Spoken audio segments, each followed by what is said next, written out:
ਜਿਹੜਾ ਬੰਦਾ financially stability ਨਹੀਂ, ਜੇ ਉਹਦੇ ਘਰ ਦਾ ਚੁੱਲ੍ਹਾ ਤੇ ਉਹਦੇ ਘਰ ਦੇ ਅੱਜ ਦੇ ਬਿਜਲੀ ਬੱਤੀਆਂ ਦੇ ਬਿੱਲ ਤੇ ਮੋਟਰਸਾਈਕਲ 'ਚ ਤੇਲ ਨਹੀਂ ਪੈਂਦਾ ਤੇ ਉਹਦੇ ਕੰਮ ਕਰਨ ਦਾ ਕੋਈ ਫਾਇਦਾ ਨਹੀਂ ਹੈ। ਤੇ ਜੇ ਅਸੀਂ ਪ੍ਰਵਾਸ ਨੂੰ ਰੋਕਣਾ ਆ ਤੇ ਸਾਡੀ ਪਹਿਲੀ ਇਹੀ ਆ ਕਿ ਬੱਚਿਆਂ ਨੂੰ ਜਿਹੜੀ ਤਨਖਾਹ ਆ ਉਹ ਉਸ ਤਰੀਕੇ ਨਾਲ ਦਿੱਤੀ ਜਾਵੇ ਤੇ ਤਾਂ ਕਿ ਉਹਨਾਂ ਦਾ ਘਰ ਦਾ ਗੁਜ਼ਾਰਾ ਵਧੀਆ ਤਰੀਕੇ ਨਾਲ ਹੋ ਸਕੇ। ਮੇਰਾ ਸੁਭਾਅ ਨਿਚੋੜਨ ਵਾਲਾ ਨਹੀਂ ਹੈਗਾ। ਪਹਿਲੀ ਗੱਲ, ਮੈਂ ਹਮੇਸ਼ਾ ਹੀ ਨਾ ਕਈ ਵਾਰੀ ਜਦੋਂ ਮੇਰੇ ਜਾਂ ਕੋਈ ਫਰੈਂਡ ਸਰਕਲ ਉਹ ਕਹਿੰਦੇ ਯਾਰ ਤੂੰ ਤਨਖਾਹ ਬਹੁਤ ਜ਼ਿਆਦਾ ਦਿੰਦਾ ਆ, ਅਤੇ ਮੈਂ ਉਹਨਾਂ ਨੂੰ ਕਹਿੰਦਾ ਮੈਂ ਨਹੀਂ ਦਿੰਦਾ, ਮੇਰੇ EMPLOYEE ਮੈਨੂੰ ਪੈਸਾ ਬਹੁਤ ਕਮਾ ਕੇ ਦਿੰਦੇ ਆ।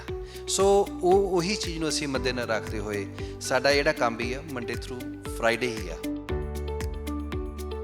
ਸੋ ਵੀ ਮੇਕ ਸ਼ੋਰ ਵੀ ਪੇ ਦਾ ਐਕਸਟਰਾ ਟਾਈਮ ਜਿਹੜਾ ਉਹਦੇ ਲਈ ਸਾਨੂੰ ਜਿਹੜਾ ਉਹਨਾਂ ਦਾ ਬੱਚਿਆਂ ਦਾ ਐਕਸਟਰਾ ਆਵਰਸ ਆ ਉਹ ਅਸੀਂ ਪੇ ਕਰਾਂਗੇ। ਪਰ ਸਾਡਾ ਕੰਮ ਬਿਲਕੁਲ ਸਿੰਪਲ ਹੈ, ਮੰਡੇ ਥਰੂ ਫਰਾਈਡੇ ਜਿਹੜਾ ਅਮਰੀਕਨ ਟਾਈਮ 'ਚ 8 to 5 ਹੋਣਾ ਆ। ਅਤੇ ਅਸੀਂ ਇਸੇ ਕਰਕੇ ਜਿਵੇਂ ਮੈਂ ਕਿਹਾ ਵੀ 7 ਤੋਂ 4 ਅਤੇ ਬੱਚਿਆਂ ਨੂੰ 15-15 ਮਿੰਟ ਟੀ ਬ੍ਰੇਕ ਹੋ ਗਈ, ਲੰਚ ਬ੍ਰੇਕ ਹੋ ਗਈ, ਅਸੀਂ ਪੂਰਾ ਇਹਨਾਂ ਦਾ ਕੈਫੇਟੇਰੀਆ ਬਣਾ ਕੇ ਦੇ ਰਹੇ ਹਾਂ ਅਤੇ ਤਾਂ ਕਿ ਵੀ ਜਿਹੜਾ ਆ ਇਹ ਆਪਣੀ ਚਾਹ ਰੋਟੀ ਪਾਣੀ ਪੂਰਾ ਪ੍ਰੋਪਰ ਟਾਈਮ ਦੇ ਨਾਲ ਵੀ ਦਾਅਵਾ ਨਹੀਂ ਕਰ ਸਕਦੇ। ਪਰ ਮੇਰੀ ਇਹ ਆ ਵੀ ਇਸ ਪਿੰਡ ਦੇ ਵਿੱਚ ਵੀ ਆਉਣ ਵਾਲੇ 2-3 ਸਾਲ ਦੇ ਵਿੱਚ ਪੂਰੀ ਵੱਡੀ ਬਿਲਡਿੰਗ ਹੋਊਗੀ 100 ਬਾਈ 100 ਦੀ ਐਟਲੀਸਟ, ਅਤੇ ਘੱਟੋ ਘੱਟ 200-300 ਬੱਚਾ ਜਿਹੜਾ ਉਹਦੇ ਵਿੱਚ ਕੰਮ ਕਰੂਗਾ। ਸੋ ਪਰਮਾਤਮਾ ਵੀ ਸਾਡੇ 'ਤੇ ਕਿਰਪਾ ਕਰੇ ਕਿ ਅਸੀਂ ਆਪਣੇ ਪੰਜਾਬ ਨੂੰ ਬਚਾਉਣ ਦੇ ਲਈ, ਪੰਜਾਬ ਦੇ ਵਿੱਚ ਨੂੰ ਖੁਸ਼ਹਾਲ ਕਰਨ ਦੇ ਲਈ ਆਪਣਾ ਯੋਗਦਾਨ ਪਾ ਸਕੀਏ। 2 ਸਾਲ ਪਹਿਲਾਂ ਪੰਜਾਬ ਵਿੱਚ ਆਇਆ ਅਤੇ ਮੈਂ ਇੱਕ ਦਿਨ ਬੈਠ ਕੇ ਸੋਚਾਂ ਕਿ ਮੈਂ ਇੱਥੇ ਕਿਹਨੂੰ ਦੋਸਤ ਮਿੱਤਰ ਜਾਂ, ਕਿਉਂਕਿ ਸਾਰੇ ਲੋਕ ਤਾਂ ਬਾਹਰ ਜਾਈ ਜਾ ਰਹੇ ਆ ਅਤੇ ਸਾਡੇ ਵੀ ਰਿਸ਼ਤੇਦਾਰੀ 'ਚ ਇੱਥੇ ਕੋਈ ਨਹੀਂ ਹੈਗਾ। ਅਤੇ ਜਦੋਂ ਮੈਂ ਬੈਠ ਕੇ ਸੋਚਦਾ ਸੀ ਵੀ ਮੇਰਾ ਦਾਇਰਾ ਕਿਵੇਂ ਆ, ਮੇਰੇ ਬੱਚੇ ਮੇਰੇ ਕੋਲ ਕਿਉਂ ਆਉਣ, ਉਹਨਾਂ ਕੋਲ ਕੀ ਚੀਜ਼ ਆ, ਅਤੇ ਉਹਦੇ ਲਈ ਜਿਹੜਾ ਮੇਰੇ ਸਭ ਤੋਂ ਵੱਡਾ ਇਹ ਦਿਮਾਗ ਵਿੱਚ ਆਇਆ ਕਿ ਆਪਾਂ ਨੂੰ ਇੱਥੇ ਇੱਕ ਕੰਪਨੀ ਖੋਲ੍ਹਣੀ ਚਾਹੀਦੀ ਆ ਤਾਂ ਕਿ ਬੱਚੇ ਵੀ ਉਹਦੇ 'ਚ ਇਨਵੋਲਵ ਹੋਣ। ਅਤੇ ਜਦੋਂ ਬੱਚੇ ਇਨਵੋਲਵ ਹੋ ਗਏ ਅਤੇ ਉਹ ਆਪੇ ਪੰਜਾਬ ਦੇ ਨਾਲ ਜੁੜ ਗਏ। ਮੇਰਾ ਕੌਨਫੀਡੈਂਸ ਇੰਨਾ ਜ਼ਿਆਦਾ ਸੀ, ਮੈਂ ਕਿਹਾ ਸੀ ਨਹੀਂ, ਕੰਮ ਖੋਲ੍ਹਣਾ ਅਤੇ ਪਿੰਡ 'ਚ ਖੋਲ੍ਹਣਾ, ਤੁਹਾਨੂੰ ਕੋਈ ਚੈਲੰਜ ਨਹੀਂ ਆਊਗਾ। ਇਹ ਇੱਕ ਯਾਨੀ ਕਿ ਆਮ ਦਿਮਾਗ ਦੀ ਇੱਕ ਕਾਢ ਆ ਵੀ ਜਿਹੜਾ ਉਹਨੂੰ ਲੱਗਦਾ ਵੀ ਸ਼ਾਇਦ ਸਾਨੂੰ ਵੀ ਉਹ ਚੀਜ਼ਾਂ ਹੋਊਗੀਆਂ। ਅਤੇ ਮੈਂ ਇਹ ਕਹਾਂ ਵੀ ਵਾਹਿਗੁਰੂ ਦੀ ਕਿਰਪਾ ਨਾਲ ਸਾਨੂੰ ਤਾਂ ਕੋਈ ਚੈਲੰਜ ਨਹੀਂ ਆਇਆ ਜੀ। ਦੇਖੋ ਇਹ ਸ਼ਨ ਆ ਅਤੇ ਸ਼ਨ ਨੂੰ ਹੀ ਅਸੀਂ ਓਵਰਆਲ ਡਿਵੈਲਪ ਇਸ ਨੂੰ ਕਰ ਲਿਆ। ਅਤੇ ਜੇ ਅਸੀਂ ਸ਼ਹਿਰ ਦੇ ਵਿੱਚ ਵੀ ਕੋਈ ਰੈਂਟਲ ਦੇਖਦੇ ਜਾਂ ਹੋਰ ਤੁਸੀਂ ਜਿਹੜੀਆਂ ਵੱਡੀ ਬਿਲਡਿੰਗ ਨੂੰ ਦੇਖਦੇ, ਅਤੇ ਉਹਦੇ ਨਾਲੋਂ ਵੀ ਸਾਨੂੰ ਇਹ ਸਾਰ ਲੱਗਾ ਵੀ ਆਪਾਂ ਬਿਲਕੁਲ ਪੰਜਾਬ ਦੀ ਜੜ੍ਹ ਦੇ ਵਿੱਚ ਹੀ ਪਿੰਡ ਦੇ ਵਿੱਚ ਬੈਠ ਕੇ ਆਪਣਾ ਕੰਮ ਸ਼ੁਰੂ ਕਰਨਾ ਜੀ।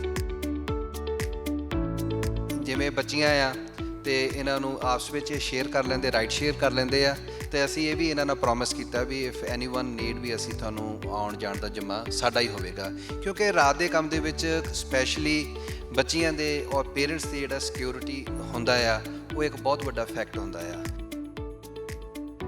ਜਿਹੜੇ ਬੱਚੇ ਇਸ ਇਲਾਕੇ ਤੋਂ ਬਾਹਰ ਦੂਰ ਦੁਰਾਡੇ ਨੋਇਡਾ ਜਾਂ ਚੰਡੀਗੜ੍ਹ ਜਾਂ ਇਸ ਤੋਂ ਵੀ ਦੂਰਲੇ ਜਿਹੜੇ ਬਾਹਰਲੇ ਸੂਬਿਆਂ ਵਿੱਚ ਨੌਕਰੀਆਂ ਕਰ ਰਹੇ ਸੀ, ਅਤੇ ਉਹ ਬਹੁਤ ਅਪਰੋਚ ਕਰ ਰਹੇ ਆ ਕਿ ਸਾਨੂੰ ਵੀ ਖੁਸ਼ੀ ਹੋਈ ਆ ਕਿ ਇਸ ਨਵਾਂ ਸ਼ਹਿਰ ਦੇ ਵਿੱਚ ਇੱਕ BPO ਤਰ੍ਹਾਂ ਦੀ ਕੰਪਨੀ ਜਿਹੜੀ ਆ ਬਣੀ ਆ ਅਤੇ ਅਸੀਂ ਉਹਦੇ ਵਿੱਚ ਨੌਕਰੀ ਕਰਨਾ ਚਾਹੁੰਦੇ ਹਾਂ।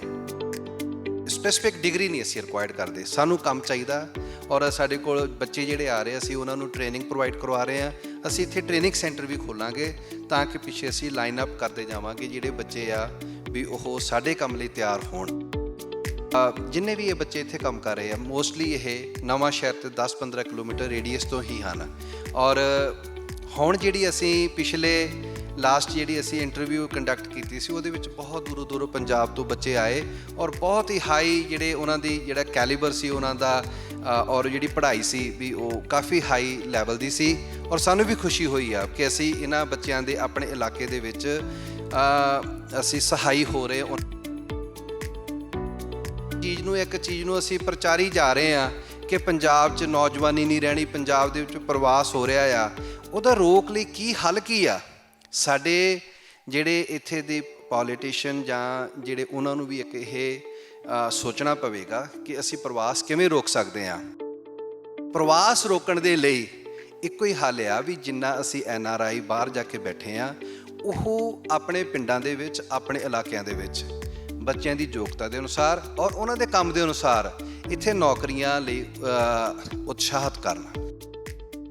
ਬੇਸਿਕਲੀ ਤਾਂ ਇਸ ਕੰਪਨੀ ਦੀ ਸਾਰੀ ਜਿਹੜੀ ਓਵਰਆਲ ਟੀਮ ਐਲੋਕੇਸ਼ਨ ਹੈ, ਕੰਮ ਦੀ ਰਿਸਪੌਂਸਿਬਿਲਿਟੀ ਦੇਣਾ, ਟ੍ਰੇਨਿੰਗ ਦੇਣਾ, so one of a helping hand ਤੁਸੀਂ ਕਹਿ ਸਕਦੇ ਹੋ ਵੀ ਮੈਂ ਹਰ ਚੀਜ਼ 'ਚ ਬਰਾਬਰ ਦੀ ਭਾਗੀਦਾਰ ਹਾਂ। ਸੋ ਕੋਸ਼ਿਸ਼ ਕਰੀਦੀ ਹੈ ਕਿ ਹਰ ਡਿਪਾਰਟਮੈਂਟ ਸਟ੍ਰੀਮਲਾਈਨ ਕਰ ਸਕੀਏ ਅਸੀਂ।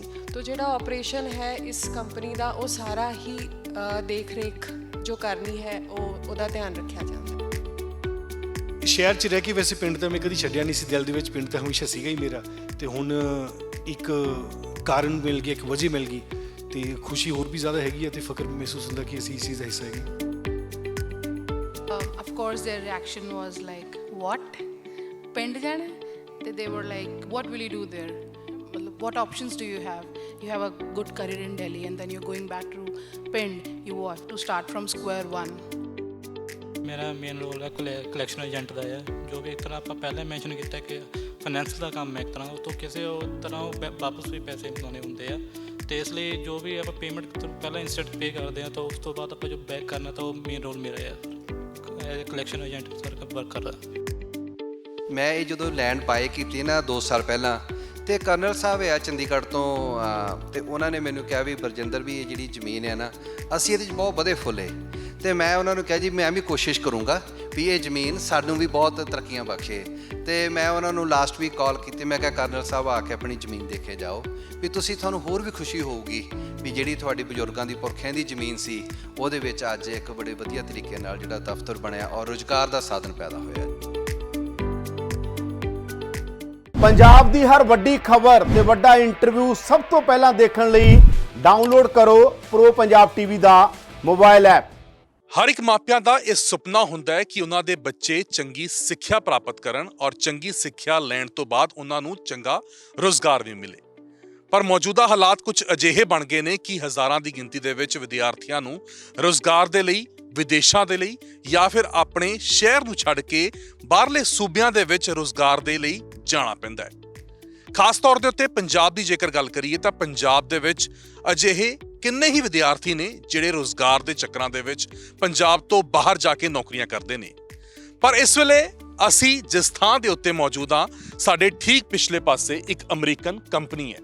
ਅਮਰੀਕਨ ਕੰਪਨੀ ਦੀ ਬ੍ਰਾਂਚ ਹੈ ਜਿੱਥੇ ਪੰਜਾਬ ਦੇ ਵਿੱਚ ਹੀ ਰਹਿ ਕੇ ਜੋ ਨੌਜਵਾਨ ਨੇ ਉਹ ਨੌਕਰੀ ਕਰ ਰਹੇ ਨੇ, ਆਪਣੇ ਘਰ ਦੇ ਨਾਲ ਜੁੜੇ ਹੋਏ ਨੇ।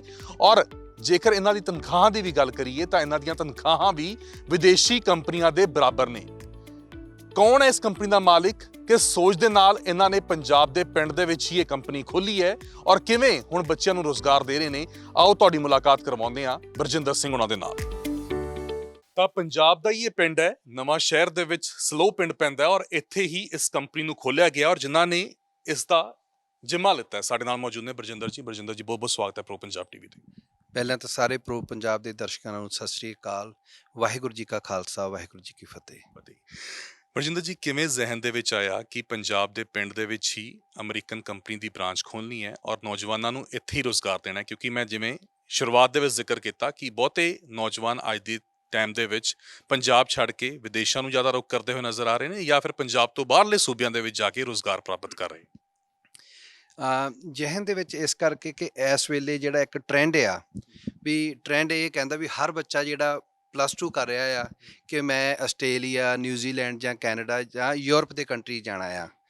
ਔਰ ਸ਼ਾਇਦ ਇਹ ਉਹਨਾਂ ਦੇ ਵਾਸਤੇ ਵੀ ਗੱਲ ਨਹੀਂ ਹੈਗੀ। ਹਰ ਬੱਚੇ ਨੂੰ ਇਹ ਮਹਿਸੂਸ ਹੁੰਦਾ ਆ ਕਿ ਮੇਰਾ ਭਵਿੱਖ ਹੈਗਾ ਇੱਥੇ ਨਹੀਂ ਹੈਗਾ, ਕਿਉਂਕਿ ਜੌਬ ਉਸ ਤਰੀਕੇ ਨਾਲ ਨਹੀਂ ਹੈਗੀਆਂ। ਅਤੇ ਜਦੋਂ ਅਸੀਂ ਇਹ ਕੰਪਨੀ ਸਟਾਰਟਅਪ ਕਰਨ ਲੱਗੇ ਹਾਂ ਤੇ ਅਸੀਂ ਇਹੀ ਸੋਚਿਆ ਕਿ ਅਸੀਂ ਆਪਣੀ ਜ਼ਿੰਮੇਵਾਰੀਆਂ ਸਮਝਦੇ ਹੋਏ ਆਪਣੇ ਇਲਾਕੇ ਦੇ ਵਿੱਚ ਜਿੰਨਾ ਵੀ ਵੱਧ ਤੋਂ ਵੱਧ ਰੁਜ਼ਗਾਰ ਨੂੰ ਸਥਾਪਿਤ ਕਰ ਸਕਦੇ ਹਾਂ, ਅਤੇ ਉਹਨਾਂ ਗੱਲਾਂ ਨੂੰ ਮੱਦੇਨਜ਼ਰ ਰੱਖਦੇ ਹੋਏ ਵੀ ਅਸੀਂ ਅਮਰੀਕਾ ਦੇ ਵਿੱਚ ਹਰਜਸ ਫਾਈਨੈਂਸ਼ੀਅਲ ਨਾਂ ਦੀ ਕੰਪਨੀ, ਜਿਹਨੂੰ ਫੈਕਟਰਿੰਗ ਕਹਿੰਦੇ ਆ, ਉਹ ਅਸੀਂ ਜਦੋਂ ਸ਼ੁਰੂਆਤ ਕਰਨ ਲੱਗੇ ਤੇ ਸਾਡੀ ਸਾਰੀ ਜਿਹੜੀ ਮੀਟਿੰਗ ਹੋਈ ਉਹਦੇ ਵਿੱਚ ਅਸੀਂ ਇੱਕ ਚੀਜ਼ ਫਾਈਨਲਾਈਜ਼ ਕੀਤੀ ਕਿ ਅਸੀਂ ਆਫਿਸ ਨਵਾਂ ਸ਼ਹਿਰ ਦੇ ਵਿੱਚ ਹੀ ਖੋਲਾਂਗੇ। ਅਤੇ ਸਾਨੂੰ ਚੈਲੰਜ ਜਦੋਂ ਸਾਡੀ ਮੁੱਢਲੀ ਟੀਮ ਜਦੋਂ ਇਹ ਗੱਲਬਾਤ ਕਰ ਰਹੀ ਸੀ ਅਤੇ ਉਹ ਇਹ ਕਹਿ ਰਹੇ ਸੀ ਕਿ ਸ਼ਾਇਦ ਆਪਾਂ ਨੂੰ ਇੱਥੇ ਉਹ ਕੈਲੀਬਰ ਦੇ ਬੱਚੇ ਨਹੀਂ ਮਿਲੂਗੇ ਜਿਹੜੇ ਸਾਨੂੰ ਚੰਡੀਗੜ੍ਹ, ਮੋਹਾਲੀ ਜਾਂ ਖਰੜ ਮਿਲ ਸਕਦੇ ਆ। ਪਰ ਅੱਜ ਸਾਨੂੰ ਇਸ ਮਾਣ ਵੀ ਮਹਿਸੂਸ ਹੁੰਦਾ ਆ ਔਰ ਖੁਸ਼ੀ ਵੀ ਹੁੰਦੀ ਆ ਜਿਹੜੇ ਬੱਚੇ ਇਸ ਇਲਾਕੇ ਤੋਂ ਬਾਹਰ ਦੂਰ ਦੁਰਾਡੇ, ਨੋਇਡਾ ਜਾਂ ਚੰਡੀਗੜ੍ਹ ਜਾਂ ਇਸ ਤੋਂ ਵੀ ਦੂਰਲੇ ਜਿਹੜੇ ਬਾਹਰਲੇ ਸੂਬਿਆਂ ਵਿੱਚ ਨੌਕਰੀਆਂ ਕਰ ਰਹੇ ਸੀ, ਤੇ ਉਹ ਬਹੁਤ ਅਪਰੋਚ ਕਰ ਰਹੇ ਆ ਕਿ ਸਾਨੂੰ ਵੀ ਖੁਸ਼ੀ ਹੋਈ ਆ ਕਿ ਇਸ ਨਵਾਂ ਸ਼ਹਿਰ ਦੇ ਵਿੱਚ ਇੱਕ BPO ਤਰ੍ਹਾਂ ਦੀ ਕੰਪਨੀ ਜਿਹੜੀ ਆ ਬਣੀ ਆ, ਤੇ ਅਸੀਂ ਉਹਦੇ ਵਿੱਚ ਨੌਕਰੀ ਕਰਨਾ ਚਾਹੁੰਦੇ ਆ। ਬਲਜਿੰਦਰ ਜੀ, ਸਭ ਤੋਂ ਪਹਿਲਾਂ ਤਾਂ ਇਸ ਕੰਪਨੀ ਬਾਰੇ ਜ਼ਰੂਰ ਸਮਝਾਉਣ ਦੀ ਕੋਸ਼ਿਸ਼ ਕਰਿਓ ਕਿ ਸਟਰਕਚਰ ਕੀ ਹੈ ਕੰਪਨੀ ਦਾ ਔਰ ਕਿਵੇਂ ਇੱਥੇ ਰਿਕਰੂਟਮੈਂਟ ਕੀਤੀ ਗਈ ਹੈ, ਕਿਸ ਬੈਕਗ੍ਰਾਉਂਡ ਦੇ ਬੱਚਿਆਂ ਨੂੰ ਇੱਥੇ ਰੱਖਿਆ ਗਿਆ, ਕੀ ਇਸ ਦੇ ਵਿੱਚ ਰਿਕੁਆਇਰਮੈਂਟਸ ਨੇ, ਕੀ ਉਹਨਾਂ ਦੀ ਕੁਆਲੀਫਿਕੇਸ਼ਨ। ਜਿਹੜੀ ਸਾਡੀ ਟੀਮ ਆ, ਕਿਰਨਜੀਤ ਕੌਰ, ਹਰਪ੍ਰੀਤ ਸਿੰਘ, ਤੇ ਇਸ ਪਾਸੇ ਕਮਲਜੀਤ ਸਿੰਘ ਤੇ ਮਨਕਿਰਨ ਕੌਰ। ਮੈਂ ਤੁਹਾਨੂੰ ਇੱਥੇ ਦੱਸਣਾ ਚਾਹਾਂਗਾ ਕਿ ਮਨਕਿਰਨ ਕੌਰ ਦਿੱਲੀ ਤੋਂ ਬਿਲੋਂਗ ਕਰਦੇ, ਕਮਲ ਸਿੰਘ ਚੰਡੀਗੜ੍ਹ, ਔਰ ਕਿਰਨਜੀਤ ਕੌਰ ਵੀ ਚੰਡੀਗੜ੍ਹ, ਔਰ ਹਰਪ੍ਰੀਤ ਸਿੰਘ ਬਿਲਕੁਲ ਨਾਲ ਦੇ ਪਿੰਡ ਪੁੰਨੂ ਮਜਾਰਾ ਤੋਂ। ਕਿਉਂਕਿ ਇਹੀ ਸਾਡਾ ਜਿਹੜਾ ਇੱਕ ਬੇਸਿਕ ਸਾਡਾ ਸਟਰਕਚਰ, ਜਿਹੜਾ ਸ਼ੁਰੂਆਤ ਜਿਹੜੀ ਟੀਮ ਅਸੀਂ ਇਹ ਬਿਲਡਅਪ ਕੀਤੀ, ਔਰ ਜਿਹੜੇ ਹੁਣ ਬੱਚੇ ਜਿਹੜੇ ਆਏ ਆ ਉਹ ਸਾਰੇ ਮੋਸਟਲੀ ਇਸ ਇਲਾਕੇ ਦੇ ਸਕੂਲਾਂ 'ਚੋਂ ਹੀ ਪੜ੍ਹੇ ਆ। ਸਾਡੀ ਕੋਈ ਐਡੀ ਰਿਕੁਆਇਰਮੈਂਟ ਨਹੀਂ ਹੈਗੀ ਵੀ ਉਹਨੇ ਕੀ ਡਿਗਰੀ ਕੀਤੀ ਹੋਵੇ, ਪਰ ਸਾਡਾ ਇਹ ਹੈ ਕਿ ਹਰ ਬੱਚਾ ਕੰਪਿਊਟਰ ਦੀ ਬੇਸਿਕ ਨੌਲੇਜ ਔਰ ਉਹਦੀ ਫਾਈਨੈਂਸ ਬੈਕਗ੍ਰਾਉਂਡ ਹੋਵੇ ਤੇ ਇੰਗਲਿਸ਼ ਸਕਿੱਲ ਹੋਵੇ, ਕਿਉਂਕਿ ਆਲ ਦਾ ਕਮਿਊਨੀਕੇਸ਼ਨ ਜਿਹੜਾ ਹੋਣਾ ਉਹ ਫਿਰ ਇੰਗਲਿਸ਼ ਵਿੱਚ ਹੀ ਹੋਊਗਾ। ਤੇ ਜਿਹੜੀ ਸਪੈਸੀਫਿਕ ਡਿਗਰੀ ਨਹੀਂ ਅਸੀਂ ਰਿਕੁਆਇਰਡ ਕਰਦੇ, ਸਾਨੂੰ ਕੰਮ ਚਾਹੀਦਾ। ਔਰ ਸਾਡੇ ਕੋਲ ਬੱਚੇ ਜਿਹੜੇ ਆ ਰਹੇ, ਅਸੀਂ ਉਹਨਾਂ ਨੂੰ ਟ੍ਰੇਨਿੰਗ ਪ੍ਰੋਵਾਈਡ ਕਰਵਾ ਰਹੇ ਹਾਂ। ਅਸੀਂ ਇੱਥੇ ਟ੍ਰੇਨਿੰਗ ਸੈਂਟਰ ਵੀ ਖੋਲਾਂਗੇ ਤਾਂ ਕਿ ਪਿੱਛੇ ਅਸੀਂ ਲਾਈਨ ਅਪ ਕਰਦੇ ਜਾਵਾਂਗੇ, ਜਿਹੜੇ ਬੱਚੇ ਆ ਵੀ ਉਹ ਸਾਡੇ ਕੰਮ ਲਈ ਤਿਆਰ ਹੋਣ। ਸ਼ਾਇਦ ਇਹ ਵੀ ਕਾਰਨ ਹੀ ਹੈ ਕਿ ਪੰਜਾਬ ਦੇ ਵਿੱਚ ਬਹੁਤਿਆਂ ਨੂੰ ਰੁਜ਼ਗਾਰ ਨਹੀਂ ਮਿਲਦਾ, ਕਿਉਂਕਿ ਇੱਥੇ ਉਹ ਡਿਗਰੀਆਂ ਦੇ ਚੱਕਰਾਂ ਦੇ ਵਿੱਚੋਂ ਹੀ ਨਹੀਂ ਰਿਕਰੂਟਰਸ ਜਾਂ ਕਹਿ ਲਓ ਕੰਪਨੀਆਂ ਬਾਹਰ ਨਿਕਲਦੀਆਂ, ਕਹਿੰਦੇ ਕਿ ਡਿਗਰੀ ਹੋਣੀ ਜ਼ਰੂਰੀ ਹੈ ਤਾਂ ਹੀ ਤੁਹਾਨੂੰ ਰੁਜ਼ਗਾਰ ਮਿਲੂਗਾ। ਔਰ ਬੱਚੇ ਫਿਰ ਵਿਦੇਸ਼ ਜਾਂਦੇ ਨੇ ਤਾਂ ਵਿਦੇਸ਼ ਜਾ ਕੇ ਉਹਨਾਂ ਨੂੰ ਰੁਜ਼ਗਾਰ ਲੱਭਣਾ ਵੀ ਸੌਖਾ ਹੋ ਜਾਂਦਾ ਔਰ ਉਹਨਾਂ ਨੂੰ ਨੌਕਰੀਆਂ ਵੀ ਛੇਤੀ ਮਿਲ ਜਾਂਦੀਆਂ। ਜੀ ਬਿਲਕੁਲ। ਔਰ ਮੇਰੇ ਖਿਆਲ 'ਚ ਅਮਰੀਕਾ ਦੇ ਵਿੱਚ ਵੀ ਜਦੋਂ ਅਸੀਂ ਵਰਕ ਕਲਚਰ ਦੇਖਦੇ ਹਾਂ, ਡਿਗਰੀ ਜ਼ਰੂਰੀ ਆ, ਪਰ ਉੱਥੇ ਫਿਰ ਵੀ ਜਿਹੜੀ ਇੰਪੋਰਟੈਂਸ ਦਿੱਤੀ ਜਾਂਦੀ ਆ ਉਹ ਬੱਚੇ ਦੇ ਕੰਮ ਨੂੰ ਦਿੱਤੀ ਜਾਂਦੀ ਹੈ, ਐਕਸਪੀਰੀਅੰਸ ਨੂੰ ਦਿੱਤੀ ਜਾਂਦੀ ਆ। ਸੋ ਅਸੀਂ ਵੀ ਉਸੇ ਪੈਟਰਨ ਦੇ ਤਹਿਤ ਕੋਸ਼ਿਸ਼ ਕਰ ਰਹੇ ਹਾਂ ਕਿ ਜਿਹੜੇ ਬੱਚੇ ਸਾਡੇ ਇੱਥੇ ਲੋਕਲ, ਜਿੰਨੇ ਵੀ ਇਹ ਬੱਚੇ ਇੱਥੇ ਕੰਮ ਕਰ ਰਹੇ ਆ, ਮੋਸਟਲੀ ਇਹ ਨਵਾਂ ਸ਼ਹਿਰ ਤੇ 10-15 ਕਿਲੋਮੀਟਰ ਰੇਡੀਅਸ ਤੋਂ ਹੀ ਹਨ। ਔਰ ਹੁਣ ਜਿਹੜੀ ਅਸੀਂ ਪਿਛਲੇ ਲਾਸਟ ਜਿਹੜੀ ਅਸੀਂ ਇੰਟਰਵਿਊ ਕੰਡਕਟ ਕੀਤੀ ਸੀ, ਉਹਦੇ ਵਿੱਚ ਬਹੁਤ ਦੂਰੋਂ ਦੂਰੋਂ ਪੰਜਾਬ ਤੋਂ ਬੱਚੇ ਆਏ, ਔਰ ਬਹੁਤ ਹੀ ਹਾਈ ਜਿਹੜੇ ਉਹਨਾਂ ਦੀ ਜਿਹੜਾ ਕੈਲੀਬਰ ਸੀ ਉਹਨਾਂ ਦਾ, ਔਰ ਜਿਹੜੀ ਪੜ੍ਹਾਈ ਸੀ ਵੀ ਉਹ ਕਾਫੀ ਹਾਈ ਲੈਵਲ ਦੀ ਸੀ। ਔਰ ਸਾਨੂੰ ਵੀ ਖੁਸ਼ੀ ਹੋਈ ਆ ਕਿ ਅਸੀਂ ਇਹਨਾਂ ਬੱਚਿਆਂ ਦੇ ਆਪਣੇ ਇਲਾਕੇ ਦੇ ਵਿੱਚ ਅਸੀਂ ਸਹਾਈ ਹੋ ਰਹੇ, ਉਹਨਾਂ ਦੇ ਕੰਮ ਦੇ ਅਨੁਸਾਰ, ਸੋਚ ਦੇ ਅਨੁਸਾਰ ਅਸੀਂ ਕੰਮ ਕਰਨ ਦਾ ਸੋਚ ਰਹੇ ਹਾਂ।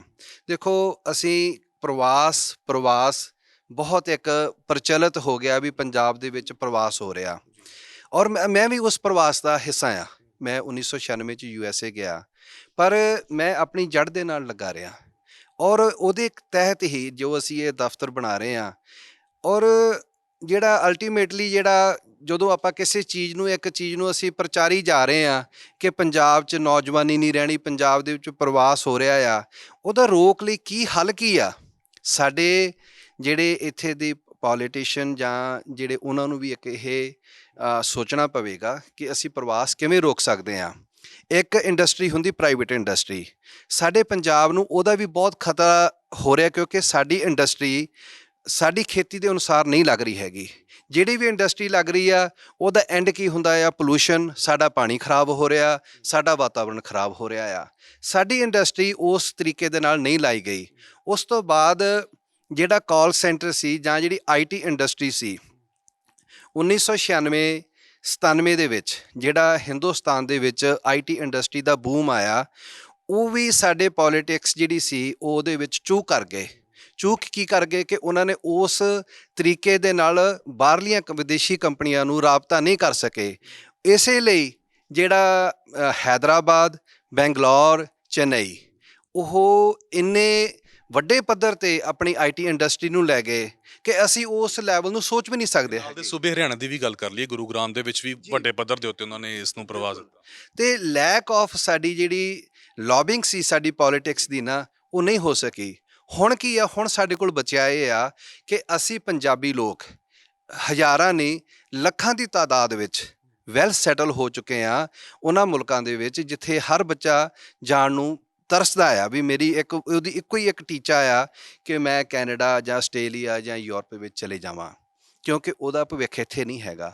ਇੱਥੇ ਭਵਿੱਖ ਤਾਂ ਹੀ ਬਣੂਗਾ ਜੇ ਘੱਟੋ ਘੱਟ ਉਸ ਬੰਦੇ ਦਾ ਗੁਜ਼ਾਰਾ ਹੋਵੇ, ਉਨੀ ਕੁ ਤਨਖਾਹ ਮਿਲੇ।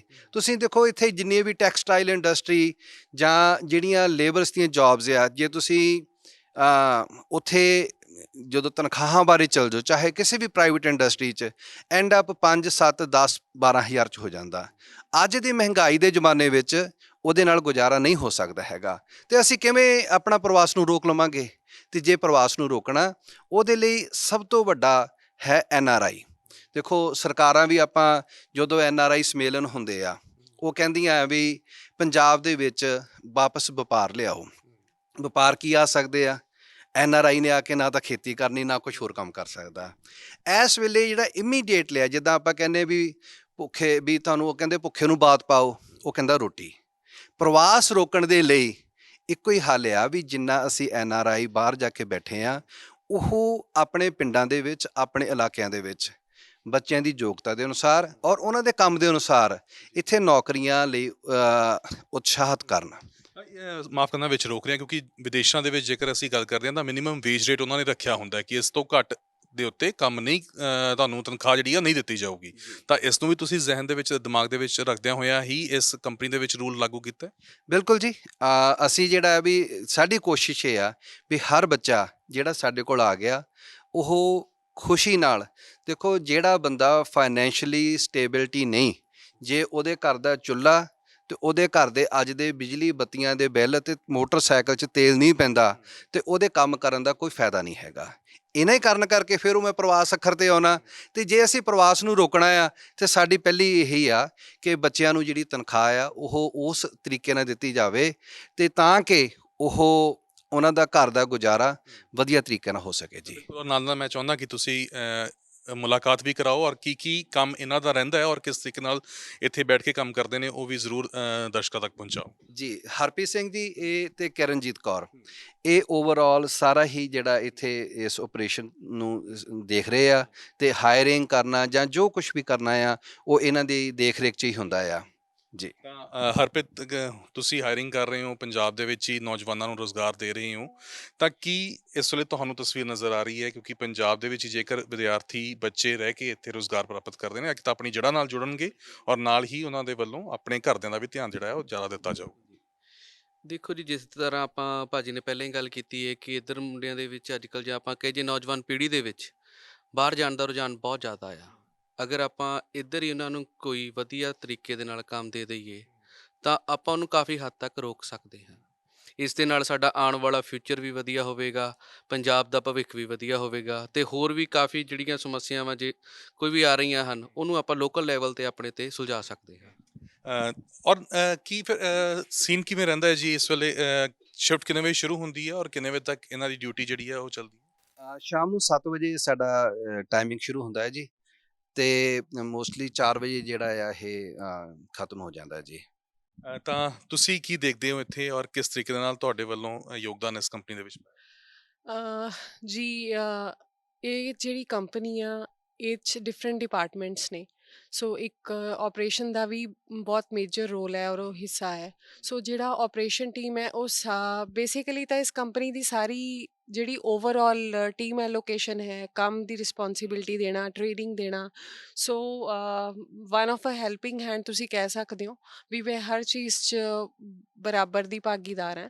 ਸੋ ਕੋਸ਼ਿਸ਼ ਕਰੀਦੀ ਆ ਕਿ ਹਰ ਡਿਪਾਰਟਮੈਂਟ ਸਟਰੀਮਲਾਈਨ ਕਰ ਸਕੀਏ ਅਸੀਂ। ਤੋ ਜਿਹੜਾ ਆਪਰੇਸ਼ਨ ਹੈ ਇਸ ਕੰਪਨੀ ਦਾ, ਉਹ ਸਾਰਾ ਹੀ ਦੇਖ ਰੇਖ ਜੋ ਕਰਨੀ ਹੈ, ਉਹਦਾ ਧਿਆਨ ਰੱਖਿਆ ਜਾਂਦਾ ਹੈ। ਸਰਲ ਸ਼ਬਦਾਂ ਦੇ ਵਿੱਚ ਜਿਹੜੇ ਸਾਡੇ ਵਿਊਅਰਸ ਹੋਣਗੇ ਉਹ ਸਮਝਣਾ ਚਾਹੁੰਦੇ ਹੋਣਗੇ ਕਿ ਆਪਰੇਸ਼ਨ ਹੈ ਕੀ ਹੈ, ਕੀ ਕੰਮ ਕਰਦੇ ਨੇ ਬੱਚੇ, ਕਿਵੇਂ ਇੱਥੋਂ ਦੀ ਵਿਦੇਸ਼ ਬਹਿ ਕੇ ਬੱਚੇ ਜਿਹੜੀ ਆ ਉਹ ਨੌਕਰੀ ਕਰਦੇ ਹੋ?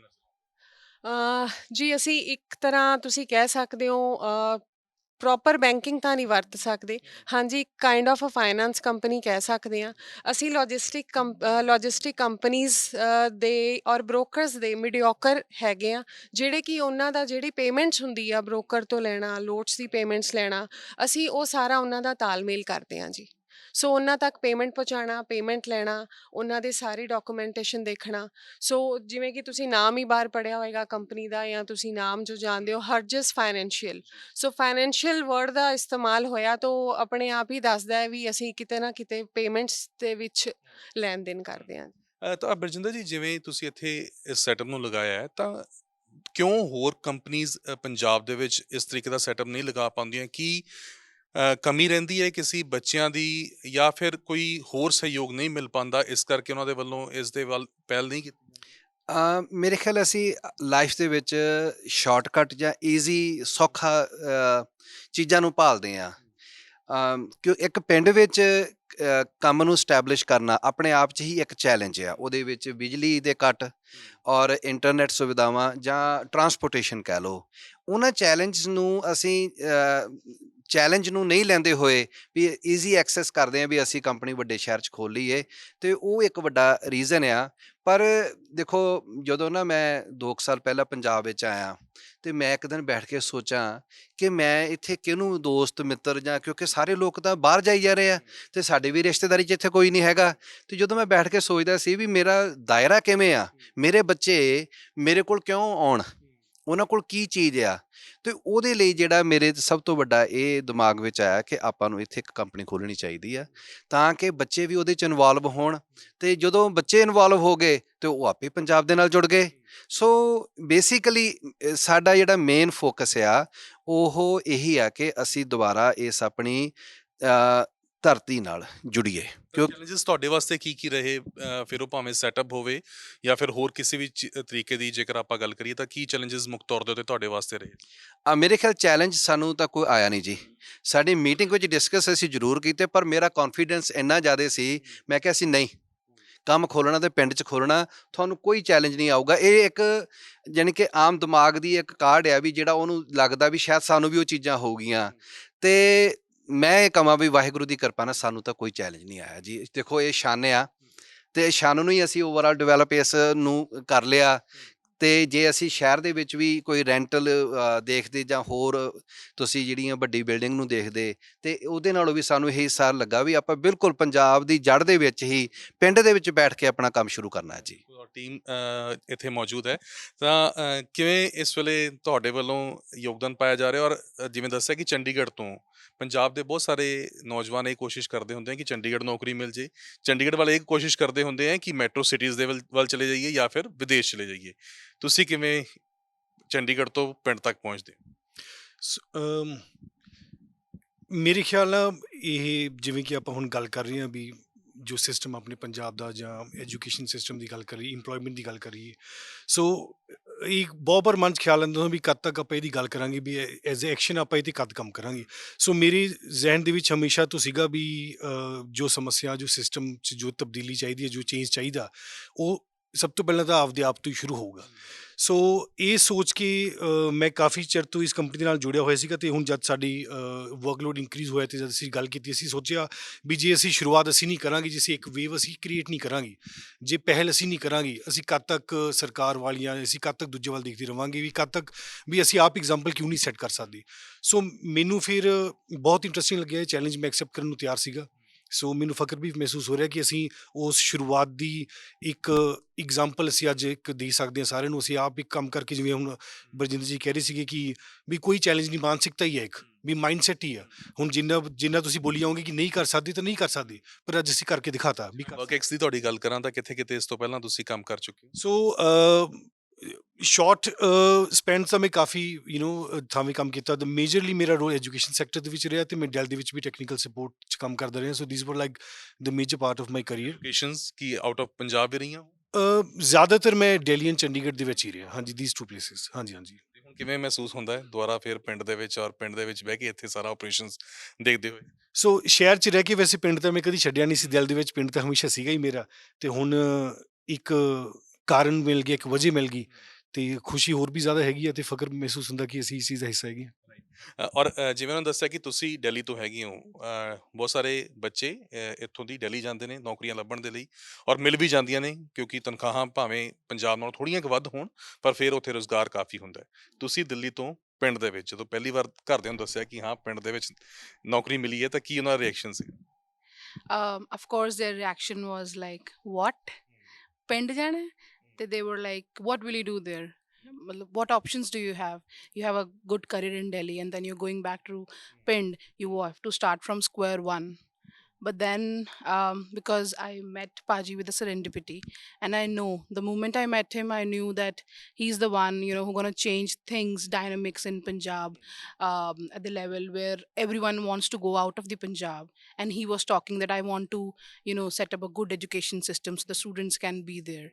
So yeah, that's the thing which Delhi ਵਾਲਿਆਂ ਨੂੰ ਇੱਥੇ ਇੱਕ ਸੁੱਖ ਤਾਂ ਹੁੰਦਾ ਕਿ ਘਰ ਵੱਡੇ ਮਿਲ ਜਾਂਦੇ ਨੇ, ਖੁੱਲੀ ਥਾਂ ਹੁੰਦੀ ਹੈ, ਵਾਤਾਵਰਨ ਬਹੁਤ ਚੰਗਾ ਹੁੰਦਾ ਹੈ। of course everything you have said, it's right, yeah, ਇੱਥੇ ਹੈ, ਬਿਲਕੁਲ ਹੈ। ਤਾਂ ਤੁਸੀਂ ਇਹ ਦੇਖ ਸਕਦੇ ਹੋ ਸਾਰੀ ਟੀਮ ਹੈ ਇੱਥੇ, ਇਹ ਇਸ ਵੇਲੇ ਕੰਮ ਕਰ ਰਹੀ ਹੈ। ਤਾਂ ਬਰਜਿੰਦਰ ਜੀ 7 ਵਜੇ ਇਹਨਾਂ ਦਾ ਸ਼ਿਫਟ ਸ਼ੁਰੂ ਹੋ ਜਾਂਦੀ ਹੈ ਔਰ ਕਿੰਨੇ ਵਜੇ ਤੱਕ ਚੱਲਦੀ ਹੈ? 4 ਵਜੇ ਤੱਕ ਜੀ। ਤਾਂ ਸਵੇਰੇ ਫਿਰ ਕਿਉਂਕਿ ਅਰਲੀ ਮਾਰਨਿੰਗ ਹੁੰਦਾ ਤਾਂ ਕੀ ਰਹਿੰਦਾ ਫਿਰ ਆਸ-ਪਾਸ ਦੇ ਹੀ ਥਾਵਾਂ ਤੋਂ ਹੀ ਬੱਚੇ ਆਉਂਦੇ ਨੇ? ਮੋਸਟਲੀ ਬਿਲਕੁਲ ਮੈਂ ਜਿਵੇਂ ਕਿਹਾ ਵੀ 5-7 ਕਿਲੋਮੀਟਰ ਜਾਂ 10 ਕਿਲੋਮੀਟਰ ਤੋਂ ਹੀ ਆ ਰਹੇ ਆ, ਅਤੇ ਜਿਵੇਂ ਬੱਚੀਆਂ ਆ ਅਤੇ ਇਹਨਾਂ ਨੂੰ ਆਪਸ ਵਿੱਚ ਸ਼ੇਅਰ ਕਰ ਲੈਂਦੇ, ਰਾਈਡ ਸ਼ੇਅਰ ਕਰ ਲੈਂਦੇ ਆ। ਅਤੇ ਅਸੀਂ ਇਹ ਵੀ ਇਹਨਾਂ ਨਾਲ ਪ੍ਰੋਮਿਸ ਕੀਤਾ ਵੀ ਇਫ ਐਨੀਵਨ ਨੀਡ ਵੀ ਅਸੀਂ ਤੁਹਾਨੂੰ ਆਉਣ ਜਾਣ ਦਾ ਜਿੰਮਾ ਸਾਡਾ ਹੀ ਹੋਵੇਗਾ, ਕਿਉਂਕਿ ਰਾਤ ਦੇ ਕੰਮ ਦੇ ਵਿੱਚ ਸਪੈਸ਼ਲੀ ਬੱਚੀਆਂ ਦੇ ਔਰ ਪੇਰੈਂਟਸ ਦੀ ਜਿਹੜਾ ਸਿਕਿਉਰਿਟੀ ਹੁੰਦਾ ਆ, ਉਹ ਇੱਕ ਬਹੁਤ ਵੱਡਾ ਫੈਕਟ ਹੁੰਦਾ ਆ। ਅੱਜ ਵੀ ਸਾਡੀ ਇੰਟਰਵਿਊ ਸੀ ਅਤੇ ਉਹਦੇ ਵਿੱਚ ਨਵਾਂ ਸ਼ਹਿਰ ਤੋਂ ਹੀ ਉਹਨਾਂ ਦੇ ਮਦਰ ਆਏ ਸੀ। ਉਹ ਕਹਿੰਦੇ ਸੀ ਵੀ ਮੈਨੂੰ ਇੰਨਾ ਮੇਰੇ ਦਿਮਾਗ ਵਿੱਚ ਫੀਅਰ ਹੁੰਦਾ ਸੀ, ਮੈਂ ਆਪਣੀ ਬੇਟੀ ਦੇ ਨਾਲ ਚੰਡੀਗੜ੍ਹ ਜਾ ਕੇ ਰਹਿੰਦੀ ਹੁੰਦੀ ਸੀ ਵੀ ਜਦੋਂ ਉਹਨੇ ਕੰਮ ਕਰਨ ਜਾਣਾ, ਅਤੇ ਜਦੋਂ ਹੁਣ ਇੱਥੇ ਨਵਾਂ ਸ਼ਹਿਰ ਦੇ ਵਿੱਚ ਆਇਆ ਅਤੇ ਉਹ ਕਹਿੰਦੀ ਮੈਂ ਵੀ ਉਹ ਬੇਟੀ ਨੂੰ ਕਿਹਾ ਵੀ ਤੂੰ ਵਾਪਸ ਇੱਥੇ ਆ ਅਤੇ ਆਪਾਂ ਇੱਥੇ ਇੰਟਰਵਿਊ ਕਰਕੇ ਕਾਲ ਕਰਕੇ ਅਤੇ ਆਪਾਂ ਇੱਥੇ ਜੁਆਇਨਿੰਗ ਕਰੀਏ। ਅਤੇ ਸ਼ੀ ਇਜ਼ ਲਾਈਕ ਬਹੁਤ ਇੰਟੈਲੀਜੈਂਟ ਬੱਚੀ ਸੀ, ਅਤੇ ਸਾਨੂੰ ਵੀ ਖੁਸ਼ੀ ਹੋਈ ਜਦੋਂ ਬੱਚਾ ਇਹ ਦੱਸ ਰਿਹਾ ਕਿ ਮੈਂ ਚੰਡੀਗੜ੍ਹੋਂ ਜੋਬ ਛੱਡ ਕੇ ਵਾਪਸ ਇੱਥੇ ਨਵਾਂ ਸ਼ਹਿਰ ਆ ਕੇ ਅਤੇ ਜੋਬ ਕਰਨ ਨੂੰ ਆਈ ਹਾਂ। ਅਤੇ ਅਸੀਂ ਉਹਨਾਂ ਨੂੰ ਪ੍ਰਾਇਓਰਟੀ ਵੀ ਦਿੰਦੇ ਹਾਂ ਵੀ ਸਾਡੇ ਲੋਕਲ ਬੱਚੇ ਆ ਅਤੇ ਇਹਨਾਂ ਨੂੰ ਅਸੀਂ ਜ਼ਰੂਰ ਪ੍ਰਾਇਓਰਟੀ ਦਈਏ। ਵਰਕ ਲਾਈਫ ਬੈਲੈਂਸ ਦੇ ਉੱਤੇ ਬਹੁਤ ਸਾਰੀਆਂ ਡਿਸਕਸ਼ਨ ਹੁੰਦੀਆਂ ਨੇ, ਬਹੁਤ ਸਾਰੇ ਚਰਚਾਵਾਂ ਹੀ ਰਹਿੰਦੀਆਂ ਨੇ ਕਿ ਇੰਡੀਆ ਦੇ ਵਿੱਚ ਵਰਕ ਲਾਈਫ ਬੈਲੈਂਸ ਨਹੀਂ ਹੈ। ਜੇ ਤੁਸੀਂ ਕਿਸੇ ਕੰਪਨੀ ਦੇ ਵਿੱਚ ਲੱਗ ਜਾਂਦੇ ਹੋ, ਖਾਸ ਤੌਰ ਦੇ ਉੱਤੇ ਪ੍ਰਾਈਵੇਟ, ਤਾਂ ਕੰਪਨੀ ਕਹਿੰਦੇ ਨਿਚੋੜ ਲੈਂਦੀ ਹੈ। ਬਾਹਰਲੇ ਵਿਦੇਸ਼ਾਂ ਦੇ ਵਿੱਚ ਇਹ ਹੁੰਦਾ ਕਿ ਹਾਂ ਸੈਟਰਡੇ ਸੰਡੇ ਤੁਹਾਡੇ ਵਾਸਤੇ ਨੇ, ਤੁਸੀਂ ਆਪਣਾ ਕੰਮ ਕਰੋ, ਪਰ ਵਰਕ ਲਾਈਫ ਬੈਲੈਂਸ ਤੁਹਾਡੇ ਵਾਸਤੇ ਜ਼ਰੂਰ ਰਹੇਗਾ। ਤੁਹਾਡੇ ਵੱਲੋਂ ਧਿਆਨ ਦਿੱਤਾ ਜਾਂਦਾ ਹੈ ਵਰਕ ਲਾਈਫ ਬੈਲੈਂਸ ਦਾ? ਬਿਲਕੁਲ ਜੀ। ਅਸੀਂ ਅਸੀਂ ਆਪਣੀ ਨੇਚਰ ਦੇ ਅਨੁਸਾਰ ਵੀ ਸੁਭਾਅ ਜਿਹੜਾ ਹੁੰਦਾ ਨਾ, ਮੇਰਾ ਸੁਭਾਅ ਨਿਚੋੜਨ ਵਾਲਾ ਨਹੀਂ ਹੈਗਾ। ਪਹਿਲੀ ਗੱਲ, ਮੈਂ ਹਮੇਸ਼ਾ ਹੀ ਨਾ ਕਈ ਵਾਰੀ ਜਦੋਂ ਮੇਰੇ ਜਾਂ ਕੋਈ ਫਰੈਂਡ ਸਰਕਲ ਉਹ ਕਹਿੰਦੇ ਯਾਰ ਤੂੰ ਤਨਖਾਹ ਬਹੁਤ ਜ਼ਿਆਦਾ ਦਿੰਦਾ ਆ, ਅਤੇ ਮੈਂ ਉਹਨਾਂ ਨੂੰ ਕਹਿੰਦਾ ਹੁੰਦਾ ਮੈਂ ਨਹੀਂ ਦਿੰਦਾ, ਮੇਰੇ ਇੰਪਲੋਈ ਮੈਨੂੰ ਪੈਸਾ ਬਹੁਤ ਕਮਾ ਕੇ ਦਿੰਦੇ ਆ।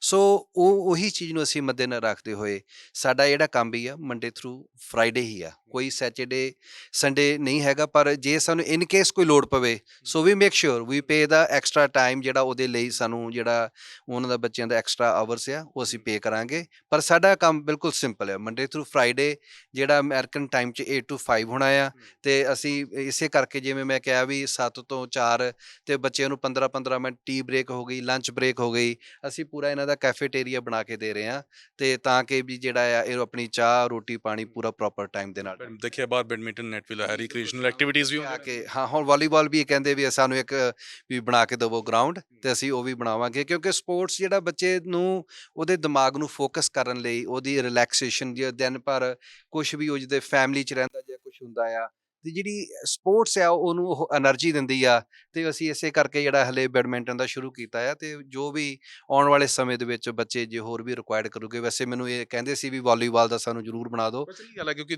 ਜੇ ਅਸੀਂ ਵੱਡੀਆਂ ਕੰਪਨੀਆਂ ਦੀ ਗੱਲ ਕਰਦੇ ਹਾਂ, ਉਹਨਾਂ ਦੇ ਆਫਿਸਿਸ ਦੀ ਗੱਲ ਕਰਦੇ ਹਾਂ, ਬੜਾ ਇੱਕ ਹੈਲਦੀ ਜਿਹਾ ਇਨਵਾਇਰਮੈਂਟ ਰਹਿੰਦਾ ਉੱਥੇ।